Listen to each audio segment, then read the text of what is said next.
Hey, it's Brian King. A parent asked this question this morning, which comes up a lot, especially during the school year, is should I take my child off the ADHD meds when not in school? And there were some parents that were all up in arms like, yes, absolutely. Our kids need a break. Let them off the hook, as though taking the medication away is like not making them ride the bus. One of my questions is, what's the medication for? Is the medication so you won't get bothered by notes, emails, or calls from the teacher?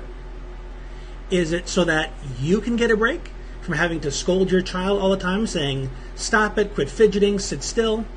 What's the medication for? The medication is to help enhance your child's ability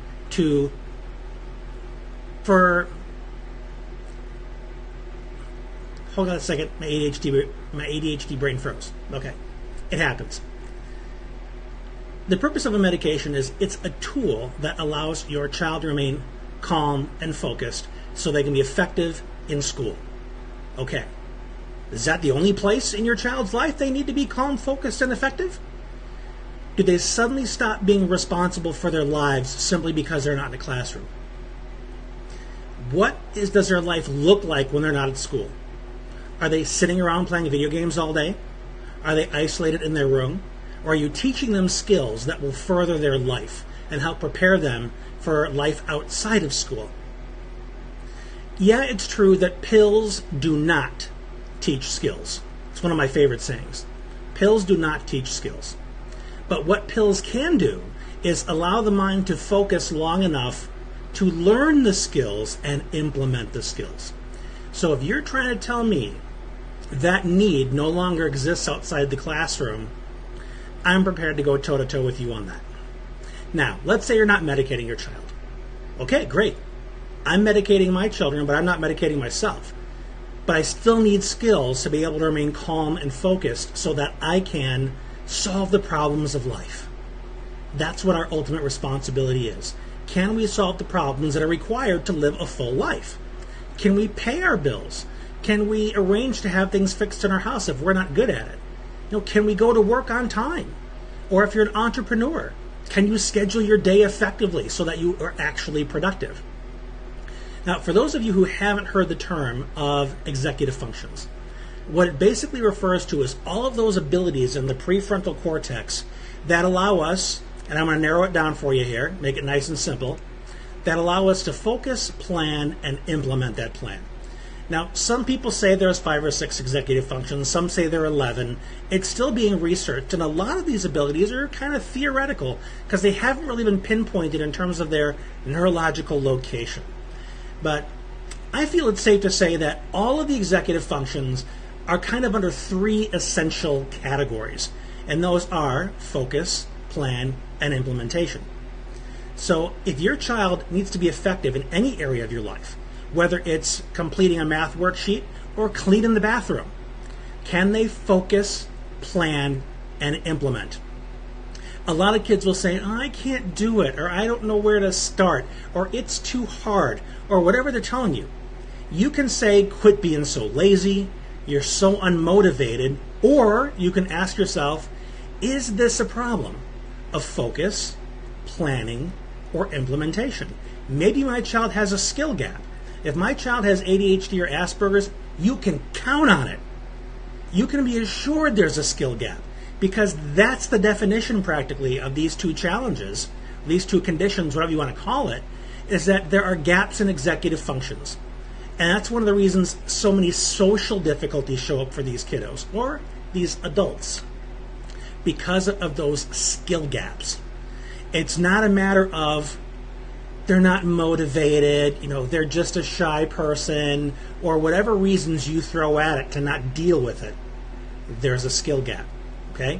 And it's in one of those 3 main categories. Now, I could go on and on about what the breakdowns are of the skill sets underneath these categories, like task initiation, metacognition, what's another one? Working memory. There are so many, and I go into this in greater depth in my membership program, but I'm just going to give you the basics here so you at least have a paradigm to work from. So back to the initial question, do I take my kids off meds? Well, only if your kids have the skills to make the meds not necessary or make them less necessary. Because if our kids skip a day, usually on accident, and are bouncing around the house like drunk monkeys, we realize that we can't say, oh, he's off his meds, that's why he's being a jerk. No, he's being a jerk because he doesn't have the skills. So while he's on his meds, he needs to be taught focus, planning, and implementation, so that he's just not this bouncing Tasmanian devil off the wall with no sense of direction, with no plan for how he's going to use his energy, and no skills to make it work. He's just like a spinning top without those strategies. So it's not the medication's fault. It's not that it's not a high enough dose. It's not that you gave it to him too late. It's because you allowed the pill to be the solution. It isn't. It's a tool that opens the door to teach solutions. So if you're going to take the medication away from a kid that doesn't have the skills, you are robbing this child of an opportunity to be an active participant in shaping their own life. One of the comments in this thread that I saw is one mother saying, oh, I take my kid off the pills because I can handle her with off the pills.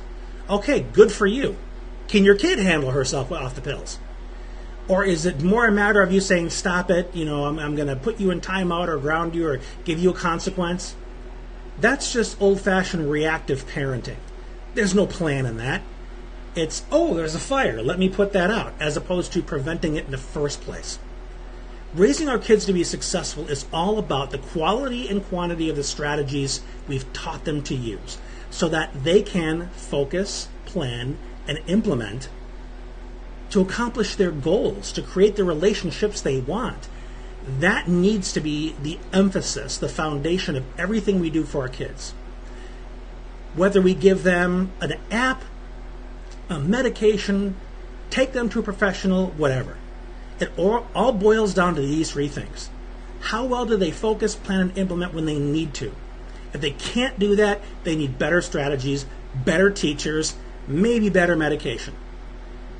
But if you're not teaching them skills as the foundation, you are wasting yours and their time, and you're going to send them out in the world unprepared. So please think about this, ingest it, practice it, because you and your children both need this in order to be successful.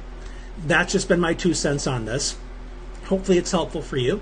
If so, please feel free to leave me a comment, let me know that it's been helpful, and by all means share it with other people that can benefit from this as well. I appreciate your time and attention. I honor you. I truly do. This has been Brian, and we will talk again soon.